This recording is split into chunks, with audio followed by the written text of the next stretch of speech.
Hey guys, what is up? It is me, Pagey, here once again with another video on Superman and Lois Season 2, and this is going to be my review for episode 14 for this season, the second last episode, the penultimate episode, otherwise entitled World's War Bizarre. And of course, if you've not watched the episode, go away, because spoiler for everything that happens and what is set up for the finale next week. But of course, if you have watched the episode, you are continuing on with the video, be sure to let me know in the comment section down below your various thoughts, opinions, theories heading into next week, and any predictions as well. I'm always curious to read what you guys are thinking, especially leading into next week's finale. I'm obviously going to be quite curious to what you guys think is going to go down. And of course, if you're going to enjoy the video, you enjoyed the episode, and want to show your support, why not drop a like on the video to do all that? So of course, we had a 1 week break last week. Of course, breaks has been the biggest issue with this season, and we got the final one last week, so no break between now and the finale though, which is good.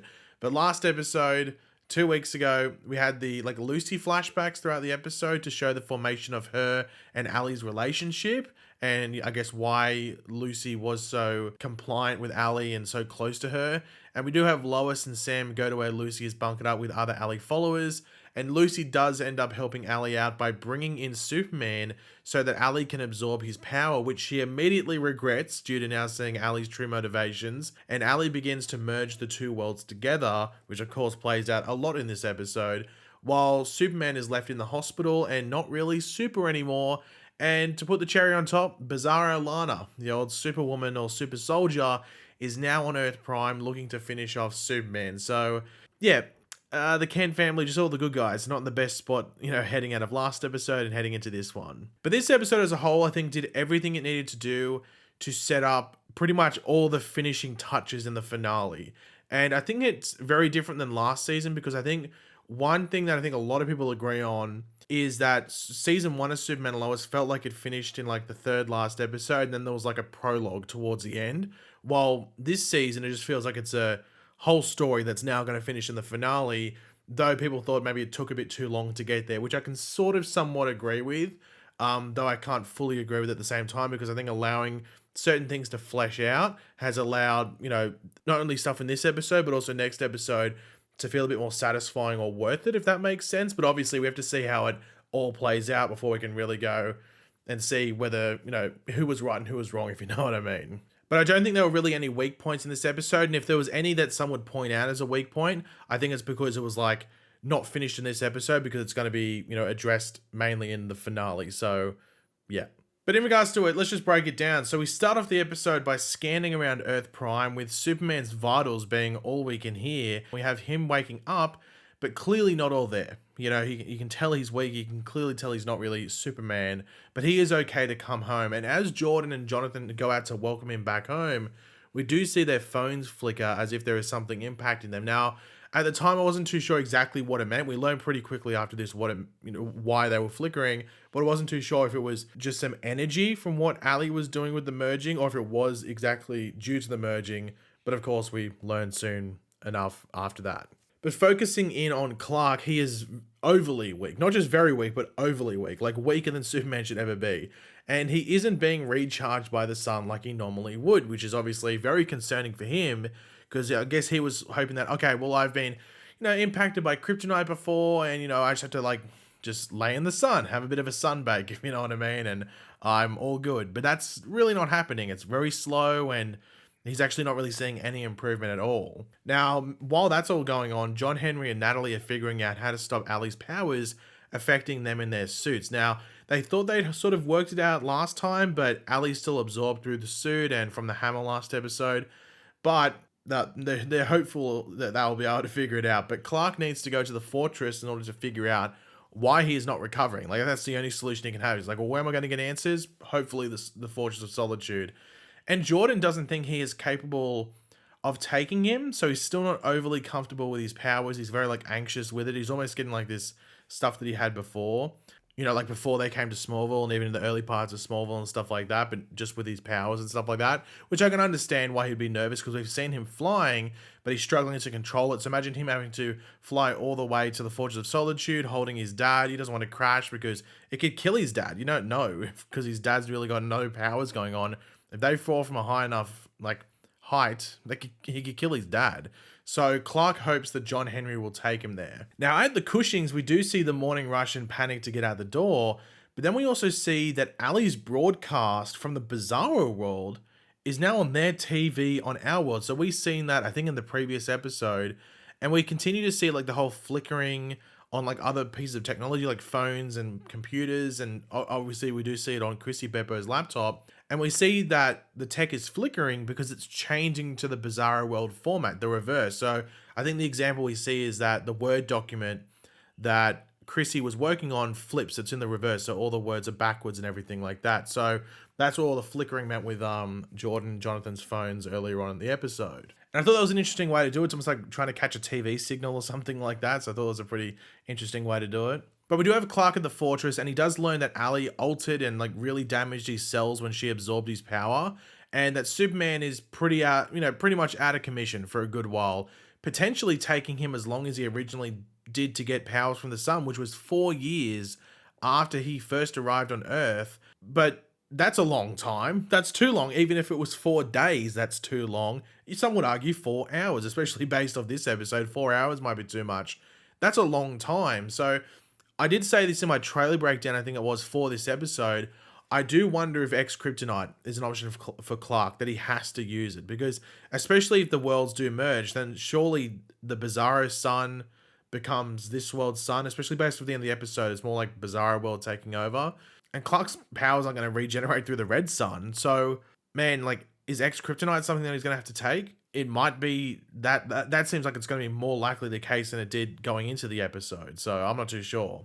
But before Clark can get more answers, his mother's AI disappears, and we start to see the sky turn red, with not just Clark and John Henry seeing it turn red, but everyone else, and we see the Bizarro sun in the sky, the cube, and, you know, the merge is happening. It's happening much faster than we thought it would, and panic stations. Now, Chrissy wants to put information out there about what's been going on, which most of the group isn't really against, except for Sam, just because he wants things to sort of be in control, I guess, and that can be much more difficult with all that information out there. But there is false news reports being put out there by the DoD in regards to what's going on, to sort of like sway people and go, hey, it's not that much of an issue, it's just some weird global warming nature's thing or something like that, which a lot of people aren't buying. It just seems a bit too out there to be because of that. But we do see that the merge is happening at an accelerated rate thanks to John Henry and Natalie going up to check it out in the stratosphere. So this fake news isn't really going to last out for that long. And I think everyone involved knows that, but I guess you just buy as much time as you can. Now, Chrissy does go to Lana to tell her everything, with Lois joining in, and they just explain the whole Bizarro world, Ali, her goal, and of course what just happened to Superman and why he can't really help at the moment. And we do have Lois giving Lana the choice for whether to let the people of Smallville know the truth or stick with the false reports for the moment. So there's a decision there for Lana, and of course it's a difficult one to sort of like get across to people and get people to believe. We do see that in, you know, a very good, you know, we see that play out pretty well when they do the town meeting. Now, meanwhile, at the Kent farm, Clark is just sort of chilling out, trying to ease his mind, but not for long, because Bizarro Lana rudely interrupts, trying to finish off the job like Ali delegated her with. But Jordan is able to swoop in and save his dad as well as protect him, but Clark manages to get the Bizarro Lana off Jordan by offering himself up. He's like, hey, leave him alone, sorry, take me, everything like that. But this has coincided with John Henry and Natalie arriving, so there's good timing from everyone, and Bizarro Lana does bail. And at the time, I wasn't too sure why she would just bail like that, because I think she'd be able to take Natalie and John Henry, or even just quickly get Superman and rush away, but we know what she goes and does, which we'll talk about in a second. But John and Natalie do update Clark and Sam about just what's going on, and we're pretty much into the hours until the merge completes. So we're not into the days, we're into the hours. And yeah, as I said, panic stations, with the topic of people merging coming up when they're talking, where technically you would die due to the two versions becoming one new person, hypothetically. But I guess that would only be for the people that have a doppelganger to merge with. So people like Clark, someone like, I don't know, who's another person that doesn't have a doppelganger? Someone, there's obviously people have died, but Clark's the main one that really wouldn't be in danger if the Earths do merge. I think he would just remain the same. I mean, if Clark was solo, didn't have any family or anything, he'd be like, okay, well, don't have to rush too much, but of course he's got a lot of people to save, including a family. I can't remember if there is anyone else that doesn't have a doppelganger. There probably is an obvious one I'm just completely mind blanking on. But anyway. But yeah, everyone is just really like stressed with their responsibilities. Like we have Lana with the citizens of Smallville, Jordan with protecting his father, and just Clark with protecting the world of Superman. And all of them just have these hurdles to leap over or forces pressing against them. But Lois specifically reminds Clark that Superman is more than just someone that flies and punches bad guys and everything like that. Superman is an icon. Superman is a symbol. And this is shown to its full effect when we have Lana holding that town hall meeting about the events, telling them that like the cubed like red sun in the sky is real. It's not some like hologram, and there, you know, that there is another world with a being wanting to merge their world and that world, bringing up doppelgangers and stuff like that. And it pretty much turns into like a what would you say, like a comedy show for some of the citizens, mainly due to that ass of a former mayor. I was hoping Kyle was going to go punch him in the head. I mean, at one point I was like, just punch him, Kyle. He deserves it. But Superman does arrive in time to calm the crowd and be a symbol of hope, be that symbol that Lois was sort of pushing.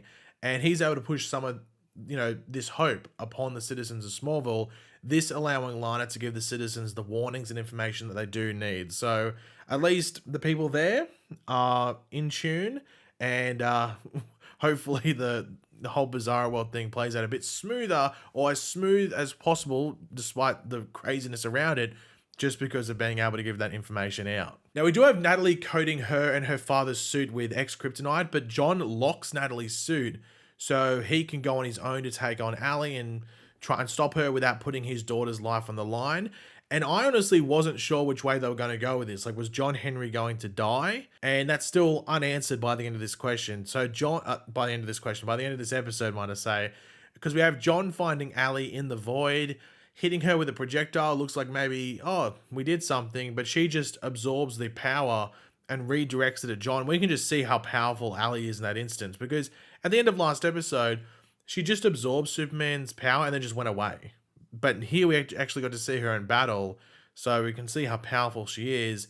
And Natalie is just not getting any response after that in regards to what's going on with her dad. And that isn't the only action stuff going on at that moment in the episode, because we do have Lana going back into Smallville High in order to find Sarah, because she stayed in there. But as Lana enters, not only does Bizarro Lana show up in front of the school as well, but so does Bizarro Jonathan. She has broken him out, so that's where she went after leaving the Kent farm earlier.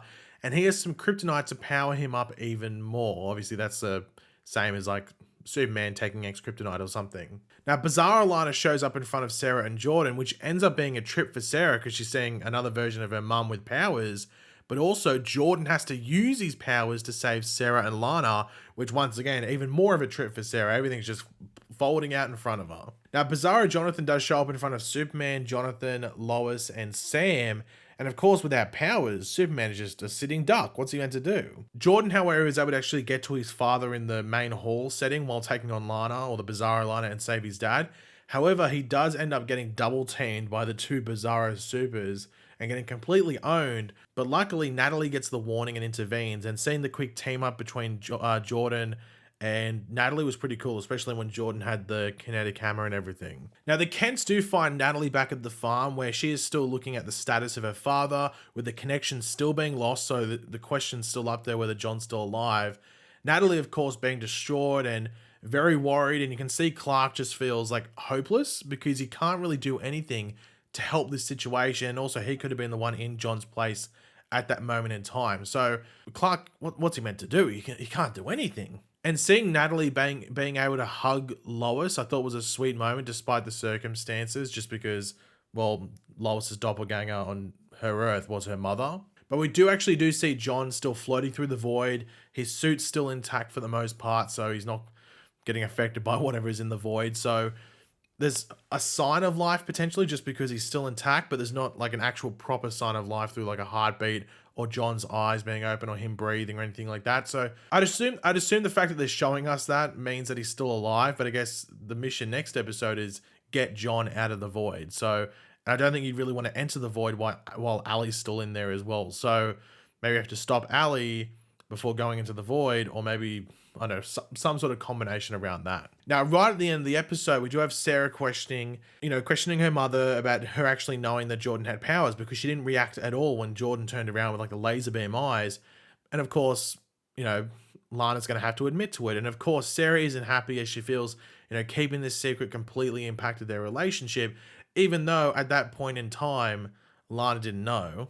But their fight is interrupted by more in their world merging with the Bizarro world, which also has Kyle disappearing. We do see Sophie, the younger daughter, still there, but where's Kyle? And is this because Kyle never existed on the Bizarro world? Because we never saw a version of him. But then again, we never saw a version of Sarah or Sophie as well. We only ever saw Bizarro Lana. So maybe Sarah and Sophie could also slowly disappear the more that the world merges, because maybe they weren't on that world, because I guess they'd have to be the child of Lana and Kyle, if you know what I mean. So maybe they might disappear some part into the beginning of next episode. I'm not too sure how it's going to play out, but maybe it's because they don't exist on the other world. They don't exist here if they merge. I'm not too sure. But we can see that the Bizarro world is just much closer to our Earth for comfort than we would like. It's way too close. But Ali looks very pleased. She's smiling because she knows her mission is almost done. And I guess the big question heading into the finale is, will they properly merge in the finale? That's going to be crazy if that happens. Or, you know, because if they merge, can you unmerge them? Like, that's the big question that we've been asking for most of this season. You know, and it's the same with people as well. So who knows how it's going to play out. But as I said towards the beginning of the video, I think this episode did all it needed to in regards to setting up everything in next week's finale. And I can't wait to see how it plays out. Because everything was set up, I'm assuming next week's going to be pretty balls to the wall, because they've got to do a lot, but it's not too much at the same time. It's a lot, but not a lot, if you catch my drift. So I'm excited to see how they handle it and how they set up season 3. We know there's going to be some stuff towards the end in regards to the Arrowverse and connectivity, as well as we know Diggle's showing up towards the end. So I think they're going to probably wrap up this Ali storyline in, like, if you're watching without ads, because usually it's about a 45-minute episode or 42 minutes, I'd assume probably like the first 30 to 34 minutes that's where you're going to see the Ali storyline wrap up, and then there'll be stuff at the end which sets up next season, as well as that other stuff with, you know, the Arrowverse and Diggle that I mentioned before. So I'm excited to see how it all plays out. I know people have sort of had issues with some parts of the season, but I've enjoyed this season for the most part. There's just been some weaker points, but they were all towards like the beginning and middle of the season rather than this stuff towards the end. I've enjoyed definitely the last third of the season quite a lot. But yeah, guys, thanks for watching. Hopefully you enjoyed the video. If you did, it'd be awesome. Go drop a like on it to show support. Let me know in the comment section down below your various thoughts, opinions, theories, predictions moving into next week's finale, all of that. I'm always curious to read it. And of course, if you are new to the channel, make sure to subscribe, and I will catch you guys later. Goodbye.